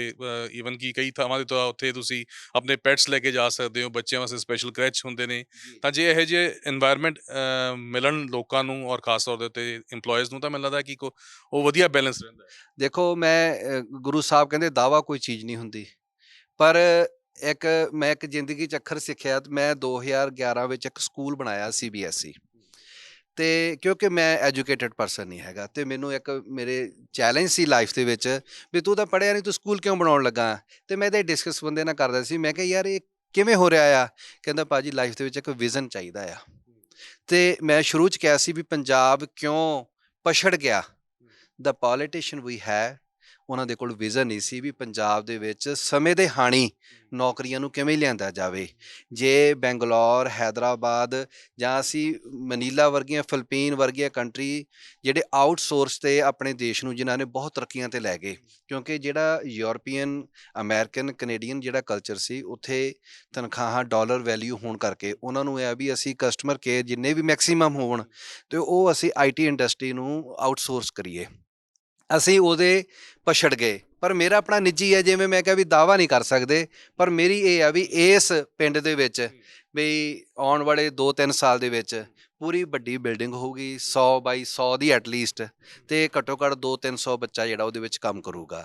ਸੋ ਪ੍ਰਮਾਤਮਾ ਵੀ ਸਾਡੇ 'ਤੇ ਕਿਰਪਾ ਕਰੇ ਕਿ ਅਸੀਂ ਆਪਣੇ ਪੰਜਾਬ ਨੂੰ ਬਚਾਉਣ ਦੇ ਲਈ, ਪੰਜਾਬ ਦੇ ਵਿੱਚ ਨੂੰ ਖੁਸ਼ਹਾਲ ਕਰਨ ਦੇ ਲਈ ਆਪਣਾ ਯੋਗਦਾਨ ਪਾ ਸਕੀਏ। ਚੰਗਾ ਉਪਰਾਲਾ, ਔਰ ਅਸੀਂ ਚਾਹੁੰਦੇ ਹਾਂ ਕਿ ਇਹ ਇਸੇ ਤਰੀਕੇ ਨਾਲ ਵੱਧਦਾ ਰਹੇ। ਤਾਂ ਇੱਥੇ ਤੁਸੀਂ ਵੇਖ ਸਕਦੇ ਹੋ ਕਿ ਜਿਹੜੇ ਇਹਨਾਂ ਦੇ EMPLOYEES ਹੈ ਉਹ ਲਗਾਤਾਰ ਕੰਮ ਕਰ ਰਹੇ ਨੇ। ਤਾਂ ਤੁਹਾਡੀ ਵਰਕ ਪ੍ਰੋਫਾਈਲ ਕੀ ਰਹਿੰਦੀ ਹੈ, ਕਿਸ ਤਰੀਕੇ ਨਾਲ ਤੁਸੀਂ ਇੱਥੇ ਕੰਮ ਕਰਦੇ ਹੋ? ਸਤਿ ਸ਼੍ਰੀ ਅਕਾਲ ਸਾਰਿਆਂ ਨੂੰ। ਮੇਰੀ ਇੱਥੇ ਵਰਕ ਪ੍ਰੋਫਾਈਲ ਜਿਹੜੀ ਆ ਇਨਵੋਇਸਿੰਗ ਆ, as well as sales team 'ਚ ਆ ਮੈਂ। ਸੋ ਇੱਥੇ ਅਸੀਂ ਡਿਫਰੈਂਟ ਕੰਪਨੀਜ਼ ਤੋਂ, ਜੋ ਅਮਰੀਕਨ ਕੰਪਨੀਜ਼ ਨੇ, ਉਹਨਾਂ ਦੇ ਲੋਡਿੰਗ ਦੇ ਵਰਕ ਪੇਪਰਸ ਆਉਂਦੇ, ਅਸੀਂ ਉਹਦੀ ਇਨਵੋਇਸਿੰਗ ਕਰਨੀ ਹੁੰਦੀ ਹੈ ਸਰ। ਔਰ ਜੇ ਤੁਹਾਡੀ ਕੁਆਲੀਫਿਕੇਸ਼ਨ ਦੀ ਗੱਲ ਕਰਾਂ, ਔਰ ਜੇ ਇੱਥੇ ਰਿਹਾਇਸ਼ ਦੀ ਗੱਲ ਕਰਾਂ, ਤਾਂ ਕੀ ਨਵਾਂ ਸ਼ਹਿਰ ਨੂੰ ਹੀ ਬਿਲੋਂਗ ਕਰਦੇ? ਸਰ ਮੈਂ ਲੁਧਿਆਣਾ ਤੋਂ ਬਿਲੋਂਗ ਕਰਦੀ ਹਾਂ। ਸੋ ਮੈਂ ਇੱਥੇ ਸ਼ਿਫਟ ਕੀਤਾ because of the interaction, the first interaction with Barjinder sir and the incharge members Kiran ma'am, Kamal sir and Harpreet sir. That impresses me the most, which makes me to shift here. The staff is so much cooperative. I am very happy, and even though I suggest the other youth of the Punjab to join us, so that is the. Otherwise ਸੁਪਨਾ ਕੀ ਸੀ, ਜੇ ਇੱਥੇ ਨੌਕਰੀ ਨਾ ਹੁੰਦੀ ਤਾਂ ਕਿੱਥੇ ਜਾਣਾ ਸੀ? I was shifting to Chandigarh or maybe Mohali in logistic or BPO, but I am very happy that I have got an opportunity. So I. ਬਾਹਰ ਜਾਣ ਦਾ ਨਹੀਂ ਸੁਪਨਾ ਸੀਗਾ? ਨਹੀਂ ਸਰ, ਇੱਦਾਂ ਦਾ ਕੁਛ ਨਹੀਂ। ਬਾਹਰਲੀ ਕੰਪਨੀ 'ਚ ਹੁਣ ਕੰਮ ਕਰ ਰਹੇ ਹੋ? ਹਾਂਜੀ ਸਰ, ਬਿਲਕੁਲ। ਤਾਂ ਤੁਸੀਂ ਵੇਖ ਸਕਦੇ ਹੋ ਸਾਰਾ ਇਹਨਾਂ ਦਾ ਇਸ ਵੇਲੇ ਕੰਮ ਚੱਲ ਰਿਹਾ। ਤਾਂ ਪਹਿਲਾਂ ਤਾਂ ਮਾਫੀ ਵੀ ਚਾਹਾਂਗੇ, ਤੁਹਾਨੂੰ ਡਿਸਟਰਬ ਕਰ ਰਹੇ ਹਾਂ ਅਸੀਂ। ਕਿਵੇਂ ਔਰ ਕਿੱਥੋਂ ਤੁਸੀਂ ਬਿਲੋਂਗ ਕਰਦੇ ਹੋ? ਸਰ ਮੈਂ ਬੜਾ ਚੋਰ ਤੋਂ ਬਿਲੋਂਗ ਕਰਦਾ। ਇੱਥੇ ਨਾਲ ਹੀ ਲੱਗ ਹੀ ਹੈਗਾ। ਹਾਂਜੀ ਸਰ। ਸੈਟੀਸਫਾਈਡ ਹੈਗੀ ਹੋ ਕਿ ਜੋ ਪੜ੍ਹਾਈ ਕੀਤੀ ਔਰ ਉਸੇ ਦੇ ਹਿਸਾਬ ਦੇ ਨਾਲ ਨੌਕਰੀ ਮਿਲ ਗਈ ਹੈ, ਤਨਖਾਹ ਮਿਲ ਰਹੀ ਹੈ? ਹਾਂਜੀ ਸਰ, ਬਹੁਤ ਜ਼ਿਆਦਾ ਸੈਟੀਸਫਾਈਡ। ਕੀ ਸੋਚਿਆ ਕੀ ਸੀਗਾ, ਏਮ ਕੀ ਸੀਗਾ, ਡ੍ਰੀਮ ਕੀ ਸੀਗਾ? ਸਰ ਮੈਂ ਬਾਹਰ ਦਾ ਟਰਾਈ ਕੀਤਾ ਸੀ, ਫਿਰ ਮੇਰੀ ਰਿਫਿਊਜ਼ਲ ਲੱਗ ਗਈ ਸੀ, ਅਤੇ ਫਿਰ ਮੈਨੂੰ ਫਰੈਂਡ ਨੇ ਸੁਜੈਸਟ ਕੀਤਾ ਕਿ ਇੱਥੇ ਜਾ ਕੇ ਆਓ, ਅਤੇ ਫਿਰ ਮੈਂ ਇੰਟਰਵਿਊ ਦਿੱਤੀ। ਤਾਂ ਮੈਂ ਨਿਊ ਜੁਆਇਨਿੰਗ ਹਾਂ ਸਰ। ਹਾਂਜੀ। ਔਰ ਤੁਸੀਂ ਕੀ ਕਰਦੇ ਹੋ ਇੱਥੇ? ਹਾਂਜੀ, ਮੈਂ ਵੀ ਇੱਥੇ ਸਰ ਇਨਵੋਇਸਿੰਗ ਕਰਦਾ ਹਾਂ। ਜਿੰਨਾ ਵੀ ਬਾਹਰਲਾ ਉਹਨਾਂ ਦਾ ਬਿਜ਼ਨਸ ਦਾ ਪੇਪਰ ਵਰਕ ਆਉਂਦਾ ਆ, ਉਹ ਸਾਰਾ ਮੈਂ ਮੈਨੇਜ ਕਰਦਾ ਹਾਂ, ਅਤੇ ਮੇਰੇ ਟੀਮਮੇਟ ਨਾਲ ਹੀ ਮੈਨੇਜ ਕਰਦੇ। ਤੁਸੀਂ ਵੀ ਇੱਥੋਂ ਦੀ ਹੋ? ਹਾਂਜੀ, ਅਸੀਂ ਲੋਕਲ ਹਾਂਜੀ, ਅਤੇ ਮੈਂ MBS ਦੀ ਜਿੱਦਾਂ ਟਰੱਕਿੰਗ ਕੰਪਨੀ, ਉਹਨਾਂ ਦੀ ਇਨਵੋਇਸਿੰਗ ਕਰਦੇ ਹਾਂ, ਅਤੇ ਜਿੰਨੀ ਵੀ ਇਨਵੋਇਸਿੰਗ ਆਉਂਦੀ ਉਹਨਾਂ ਨੂੰ ਅਸੀਂ ਇੰਸਟੈਂਟ ਪੇ ਕਰਦੇ, ਇੰਸਟੈਂਟ ਫੰਡਿੰਗ ਕਰਦੇ ਹਾਂ ਅਸੀਂ ਉਹਨਾਂ ਦੀ ਟਰੱਕਾਂ ਦੀ। ਹਾਂਜੀ। ਕਿੰਨਾ ਟਾਈਮ ਹੋ ਗਿਆ ਇੱਥੇ ਜੌਬ ਕਰਦੇ? ਮੈਨੂੰ 2 ਮੰਥ ਹੋ ਗਏ। ਹਾਂਜੀ। ਤਾਂ ਕਿੰਨਾ ਕੁ ਟਾਈਮ ਇਸ ਪੂਰੇ ਆਫਿਸ ਨੂੰ ਸ਼ੁਰੂ ਹੋਏ ਨੂੰ ਹੋਇਆ ਜੀ? ਸਾਨੂੰ ਓਵਰਆਲ 3 ਮਹੀਨੇ ਹੋ ਗਏ ਜੀ, ਅਤੇ ਪਰ ਜਿਹੜਾ ਇਹ ਬੱਚਿਆਂ ਨੂੰ ਅਸੀਂ ਜਿਹੜਾ ਸ਼ੁਰੂ ਹੋਇਆ ਇਹ 2 ਮਹੀਨੇ ਤੋਂ ਅਸੀਂ ਹੋ ਗਏ, ਕੰਪਲੀਟ ਹੋ ਗਏ ਜੀ ਇਹਨਾਂ 'ਤੇ। ਤੁਸੀਂ ਕਿੱਥੋਂ ਦੇ ਰਹਿਣ ਵਾਲੇ ਹੋ? ਇੱਥੋਂ ਦੇ ਰਹਿਣ ਵਾਲੇ ਹੋ? ਮੈਂ ਬੰਗਿਆਂ ਤੋਂ ਰਹਿਣ ਵਾਲੀ ਹਾਂ। ਹਾਂਜੀ। ਕਿੰਨਾ ਚਿਰ ਹੋ ਗਿਆ ਤੁਹਾਨੂੰ ਇੱਥੇ ਜੌਬ ਕਰਦੇ? ਮੈਨੂੰ 2 ਮਹੀਨੇ ਹੋ ਗਏ ਇੱਥੇ ਕੰਮ ਕਰਦਿਆਂ ਨੂੰ। ਹਾਂਜੀ। ਕਿਵੇਂ ਕੀ ਪ੍ਰੋਫਾਈਲ ਰਹਿੰਦੀ ਹੈ, ਔਰ ਕਿਵੇਂ ਤੁਸੀਂ ਆਪਣੇ ਏਮ ਨੂੰ, ਆਪਣੇ ਡ੍ਰੀਮ ਨੂੰ ਅੱਗੇ ਵਧਾਉਂਦੇ ਹੋਏ ਨਜ਼ਰ ਆ ਰਹੇ? ਵੈਸੇ ਮੇਰੇ ਡ੍ਰੀਮਸ ਕੁਛ ਹੋਰ ਸੀ, ਪਰ ਜ਼ਿੰਦਗੀ ਨੇ ਇੱਥੇ ਲੈ ਆਂਦਾ। ਪਤਾ ਨਹੀਂ ਕਿ ਧੱਕੇ ਨਾਲ ਕੰਮ ਕਰ ਰਹੇ ਹੋ? ਨਹੀਂ, ਮੈਨੂੰ ਪਹਿਲਾਂ ਮੈਨੂੰ ਲੱਗਿਆ ਸੀ ਕਿ ਸ਼ਾਇਦ ਕੁਛ ਡਿਫਰੈਂਟ ਚੀਜ਼ ਆ ਮੇਰੇ ਲਈ। ਮੈਂ ਬਾਏ ਪ੍ਰੋਫੈਸ਼ਨ ਮੈਂ ਇੱਕ ਫਾਰਮਾਸਿਸਟ ਹਾਂ, ਤਾਂ ਇਹ ਬਿਲਕੁਲ ਅਲੱਗ ਚੀਜ਼ ਸੀ, ਫਾਈਨੈਂਸ ਵਾਲੀ। ਚੰਗੀ ਗੱਲ ਹੈ, ਕੋਈ ਬਿਮਾਰ ਹੋ ਜਾਂਦਾ ਹੋਊਗਾ, ਦਵਾਈ ਦੇ ਦਿੰਦੇ ਹੋਵੋਗੇ ਤੁਸੀਂ? ਹਾਂਜੀ, ਬਿਲਕੁਲ ਇੱਦਾਂ ਤੇ ਹੈ। ਅਤੇ ਮੈਨੂੰ ਇਹ ਚੈਲੰਜ ਲੱਗਿਆ ਸੀਗਾ ਕਿ ਇੱਕ ਡਿਫਰੈਂਟ ਕੰਮ ਆ, ਪਰ ਮੈਨੂੰ ਕੌਨਫੀਡੈਂਸ ਸੀਗਾ ਕਿ ਮੈਂ ਕਰ ਸਕਦੀ ਹਾਂ, and I am doing pretty well in this. ਲੈਂਦੇ ਨੇ ਇਹ, ਫਿਰ ਤੁਹਾਡੇ ਤੋਂ ਸਲਾਹ ਲੈਂਦੇ ਨੇ? ਹਾਂਜੀ, ਬਿਲਕੁਲ ਮੈਂ ਸਾਰਿਆਂ ਨੂੰ ਸਲਾਹ ਦੇ ਦਿੰਦੀ ਹਾਂ। ਤਾਂ ਇਹ ਪੂਰੀ ਟੀਮ ਹੈ, ਔਰ 3 ਮਹੀਨੇ ਪਹਿਲਾਂ ਹੀ ਇਸ ਆਫਿਸ ਨੂੰ ਸ਼ੁਰੂ ਕੀਤਾ, ਔਰ ਹੁਣ ਇੱਥੇ ਇਸ ਤਰੀਕੇ ਦੇ ਨਾਲ ਇਹ ਨੌਜਵਾਨ ਕੰਮ ਕਰ ਰਹੇ ਨੇ। ਤੁਹਾਡਾ ਵੀ ਇਨਵੋਇਸ ਦੇ ਉੱਤੇ ਹੀ ਰਹਿੰਦਾ ਕੰਮ? ਨਹੀਂ ਸਰ, ਮੇਰਾ ਮੇਨ ਰੋਲ ਹੈ ਕਲੈਕਸ਼ਨ ਏਜੰਟ ਦਾ ਹੈ। ਜੋ ਵੀ ਇੱਕ ਤਰ੍ਹਾਂ ਆਪਾਂ ਪਹਿਲਾਂ ਮੈਂਸ਼ਨ ਕੀਤਾ ਕਿ ਫਾਈਨੈਂਸ ਦਾ ਕੰਮ ਹੈ ਇੱਕ ਤਰ੍ਹਾਂ, ਉਹ ਤੋਂ ਕਿਸੇ ਉਹ ਤਰ੍ਹਾਂ ਉਹ ਵਾਪਸ ਵੀ ਪੈਸੇ ਬਣਾਉਣੇ ਹੁੰਦੇ ਆ, ਅਤੇ ਇਸ ਲਈ ਜੋ ਵੀ ਆਪਾਂ ਪੇਮੈਂਟ ਪਹਿਲਾਂ ਇੰਸਟੈਂਟ ਪੇ ਕਰਦੇ ਹਾਂ, ਤਾਂ ਉਸ ਤੋਂ ਬਾਅਦ ਆਪਾਂ ਜੋ ਬੈਕ ਕਰਨਾ, ਤਾਂ ਉਹ ਮੇਨ ਰੋਲ ਮੇਰਾ ਹੈ sir, as a collection agent sir work ਕਰ ਰਿਹਾ। ਜਿਹੜੇ ਬੈਂਕ ਵਾਲੇ ਆ ਕੇ ਗਰਾਈਆਂ ਕਰਦੇ ਹੁੰਦੇ ਨੇ, ਪੈਸੇ ਇਕੱਠੇ ਕਰਦੇ ਨੇ, ਉਹ ਕੰਮ ਤੁਹਾਡਾ ਹੈ? ਇੱਕ ਤਰ੍ਹਾਂ ਇਸ ਤਰ੍ਹਾਂ ਹੀ ਰੱਖ ਲਓ ਸਰ। ਬਿਲਕੁਲ ਲੀਗਲਾਈਜ਼ ਯੂਐਸ ਦੇ ਵਿੱਚ ਬੜਾ ਸਟਰੋਂਗ ਸਿਸਟਮ ਹੈ ਫੈਕਟਰਿੰਗ ਵਾਲਿਆਂ ਦਾ, ਤੇ ਤੁਸੀਂ ਮੋਸਟਲੀ ਜਿਹੜਾ ਬ੍ਰੋਕਰ ਹੁੰਦਾ ਆ ਉਹ 30 ਡੇਜ਼ ਤੇ 40 ਡੇਜ਼ ਪੇ ਕਰਦਾ ਆ। ਅਸੀਂ ਉਸ ਟਰਾਂਸਪੋਰਟੇਸ਼ਨ ਕੰਪਨੀ ਦੀ ਅਕਾਊਂਟ ਰਿਸੀਵੇਬਲ ਬਾਏ ਕਰ ਲੈਂਦੇ ਆ, ਤੇ ਅਸੀਂ ਉਹਨਾਂ ਨੂੰ ਇਨਸਟੈਂਟ ਸੇਮ ਡੇ ਪੈਸੇ ਪ੍ਰੋਵਾਈਡ ਫੰਡਿੰਗ ਕਰਨੀ ਹੁੰਦੀ ਆ, ਤੇ whatever the collection from the broker ਉਹ 30 ਦਿਨ ਉਹਨਾਂ ਦੇ ਟਰਮਸ ਆ ਜਾਂ 40 ਦਿਨ ਟਰਮਸ ਆ, ਉਹ ਅਸੀਂ ਫਿਰ ਸਾਡੇ ਆਟੋਮੈਟਿਕ ਹੀ ਸਾਡੇ ਵਿੱਚ ਆ ਜਾਂਦੇ ਆ। ਕੀ ਇਹਨਾਂ ਦਾ ਕੰਮ ਹੁੰਦਾ ਕਿ ਰਿਮਾਈਂਡਰਸ ਦੇਣੇ? ਮੋਸਟਲੀ ਇਹਨਾਂ ਦਾ ਰਿਮਾਈਂਡਰਸ ਆ ਵੀ ਉਹਨਾਂ ਨੂੰ ਫੋਲੋ ਅਪ ਹੈ, ਜੇ ਬ੍ਰੋਕਰ ਕਹਿੰਦਾ ਵੀ ਮੈਨੂੰ ਆ ਕੋਈ ਚੀਜ਼ ਮਿਸਿੰਗ ਆ ਤਾਂ ਉਹ ਇਹ ਜਿਹੜੀ ਟੀਮ ਆ ਉਹ ਇਹ ਪ੍ਰੋਵਾਈਡ ਕਰਾਉਗੇ ਵੀ ਜਿਹੜਾ ਵੀ ਕੋਈ ਵੀ ਪੇਪਰ ਵਰਕ ਮਿਸਿੰਗ ਹੈ, ਤੇ ਬਸ ਫੋਲੋ ਅਪ ਹੀ ਮੇਨ ਆ ਵੀ ਉਹਨਾਂ ਨੂੰ ਫੋਲੋ ਅਪ ਕਰਨਾ ਹੈ। ਕੋਈ ਅਜਿਹੇ ਇਹਨਾਂ 'ਚ ਅਜਿਹਾ ਵੀ ਹੈ ਕੋਈ ਜੋ ਕੋਈ ਪਾਰਟ ਟਾਈਮ ਵੀ ਜੌਬ ਕਰ ਰਿਹਾ ਕਿ ਦਿਨੇ ਸਵੇਰੇ ਕੁਝ ਹੋਰ ਕਰਦੇ ਹੋਣ ਔਰ ਰਾਤੀ, ਕਿਉਂਕਿ ਇੱਥੇ ਦੀ ਸ਼ਿਫਟ ਵਿਦੇਸ਼ ਦੇ ਹਿਸਾਬ ਦੇ ਨਾਲ ਹੈ ਤਾਂ ਇੱਥੇ ਪਾਰਟ ਟਾਈਮ ਕਰ ਰਹੇ? ਵੈਸੇ ਦੇਖੋ ਬੱਚੇ 10 ਤੇ ਘੱਟ ਹੁੰਦੇ ਆ, ਤੇ ਪਰ ਇਹਨਾਂ ਕੋਲ ਵਰਕਲੋਡ ਕਾਫੀ ਆ ਵੀ ਸਵੇਰੇ ਜਦੋਂ 4 ਵਜੇ ਜਾਣਾ ਆ ਫਿਰ ਘਰ ਜਾ ਕੇ ਸੌਣਾ ਆ। ਸ਼ਾਇਦ ਕਰਦੇ ਵੀ ਹੋਗੇ ਪਰ ਅਸੀਂ ਕਿਸੇ ਨੂੰ ਵੀ ਫੋਰਸ ਨਹੀਂ ਕਰਦੇ ਹੈਗੇ ਵੀ ਜੇ ਉਹਦੀ ਸਰੀਰ ਉਹਨੂੰ ਅਲਾਓ ਕਰਦਾ ਆ so they can do part time, but ਸਾਡੇ ਕੋਲ ਜਿਹੜੇ ਵੀ EMPLOYEE ਸਾਰੇ ਫੁੱਲ ਟਾਈਮ ਹੀ ਆ। ਜੀ ਸਾਡੇ ਕੋਲ ਫੁੱਲ ਟਾਈਮ। ਤਾਂ ਬਾਹਰਲੇ ਪਾਸੇ ਤੁਸੀਂ ਦੱਸ ਰਹੇ ਸੀ ਕਿ ਕੈਫੇਟੇਰੀਆ ਔਰ ਖਾਸ ਤੌਰ ਦੇ ਉੱਤੇ ਜੋ ਇਹਨਾਂ ਦੇ ਰੀਕ੍ਰੀਏਸ਼ਨਲ ਐਕਟੀਵਿਟੀਜ਼ ਵਾਸਤੇ ਬਣਾਏ। ਜੀ ਹਲੇ ਬਿਲਕੁਲ, ਕਿਉਂਕਿ ਇਹ ਆਫਿਸ ਨਵਾਂ ਸ਼ੁਰੂ ਹੋਇਆ ਤੇ ਅਸੀਂ ਜਿਹੜਾ ਕੈਫੇਟੇਰੀਆ ਦੇ ਨਾਲ ਆਪਣਾ ਮੀਟਿੰਗ ਰੂਮ ਬਣਾ ਰਹੇ ਆ, ਤੇ ਜਿਹੜਾ ਇਹ 1.5 ਏਕੜ ਅਸੀਂ ਜਗ੍ਹਾ ਨੂੰ ਜਿਹੜਾ ਅਸੀਂ ਕੀਤਾ ਜੀ, ਇਹਦੀ ਲੈਂਡਸਕੇਪਿੰਗ ਦਾ ਕੰਮ ਸ਼ੁਰੂ ਹੋ ਗਿਆ, ਤੇ ਬੈਡਮਿੰਟਨ ਦੀ ਗਰਾਊਂਡ ਬੜੀ ਟੈਂਪਰੇਰੀ ਅਸੀਂ ਇਹ ਮੋਰੇ ਬਣਾ ਲਈ ਹੈ ਜੀ, ਪਾਰਕਿੰਗ ਤੇ ਹੋਰ ਉਹਦੇ ਹਿਸਾਬ ਦੇ ਨਾਲ ਸਾਰਾ ਤਿਆਰੀ ਕਰ ਰਹੇ ਹਾਂ ਜੀ। ਕਾਫੀ ਕਿਉਂਕਿ ਪੀਸਫੁਲ ਏਰੀਆ ਹੈ, ਆਸ-ਪਾਸ ਖੇਤ ਨੇ, ਪਿੰਡ ਦੇ ਵਿੱਚ ਵਸਿਆ ਹੋਇਆ ਹੈ ਔਰ ਜੜ੍ਹਾਂ ਦੇ ਨਾਲ ਮੈਨੂੰ ਲੱਗਦਾ ਕਿ ਇਹ ਜਗ੍ਹਾ ਜਿਹੜੀ ਹੈ ਉਹ ਆਪਣੀ ਜੁੜੀ ਹੋਈ। ਜੀ ਮੈਂ ਤੁਹਾਨੂੰ ਦੱਸਣਾ ਚਾਹਾਂਗਾ, ਵੈਸੇ ਕਈ ਵਾਰੀ ਨਾ ਕੋਈ ਜਗ੍ਹਾ ਦੀ ਕਹਿ ਲਓ ਵੀ ਮੈਂ ਇਹ ਜਦੋਂ ਲੈਂਡ ਬਾਏ ਕੀਤੀ ਨਾ 2 ਸਾਲ ਪਹਿਲਾਂ, ਤੇ ਕਰਨਲ ਸਾਹਿਬ ਆ ਚੰਡੀਗੜ੍ਹ ਤੋਂ, ਤੇ ਉਹਨਾਂ ਨੇ ਮੈਨੂੰ ਕਿਹਾ ਵੀ ਬਰਜਿੰਦਰ ਵੀ ਇਹ ਜਿਹੜੀ ਜ਼ਮੀਨ ਹੈ ਨਾ ਅਸੀਂ ਇਹਦੇ 'ਚ ਬਹੁਤ ਵਧੇ ਫੁੱਲੇ, ਤੇ ਮੈਂ ਉਹਨਾਂ ਨੂੰ ਕਿਹਾ ਜੀ ਮੈਂ ਵੀ ਕੋਸ਼ਿਸ਼ ਕਰੂੰਗਾ ਵੀ ਇਹ ਜ਼ਮੀਨ ਸਾਨੂੰ ਵੀ ਬਹੁਤ ਤਰੱਕੀਆਂ ਬਖਸ਼ੇ। ਤੇ ਮੈਂ ਉਹਨਾਂ ਨੂੰ ਲਾਸਟ ਵੀਕ ਕਾਲ ਕੀਤੀ, ਮੈਂ ਕਿਹਾ ਕਰਨਲ ਸਾਹਿਬ ਆ ਕੇ ਆਪਣੀ ਜ਼ਮੀਨ ਦੇਖੇ ਜਾਓ ਵੀ ਤੁਹਾਨੂੰ ਹੋਰ ਵੀ ਖੁਸ਼ੀ ਹੋਊਗੀ ਵੀ ਜਿਹੜੀ ਤੁਹਾਡੀ ਬਜ਼ੁਰਗਾਂ ਦੀ ਪੁਰਖਿਆਂ ਦੀ ਜ਼ਮੀਨ ਸੀ ਉਹਦੇ ਵਿੱਚ ਅੱਜ ਇੱਕ ਬੜੇ ਵਧੀਆ ਤਰੀਕੇ ਨਾਲ ਜਿਹੜਾ ਦਫ਼ਤਰ ਬਣਿਆ ਔਰ ਰੁਜ਼ਗਾਰ ਦਾ ਸਾਧਨ ਪੈਦਾ ਹੋਇਆ ਜੀ।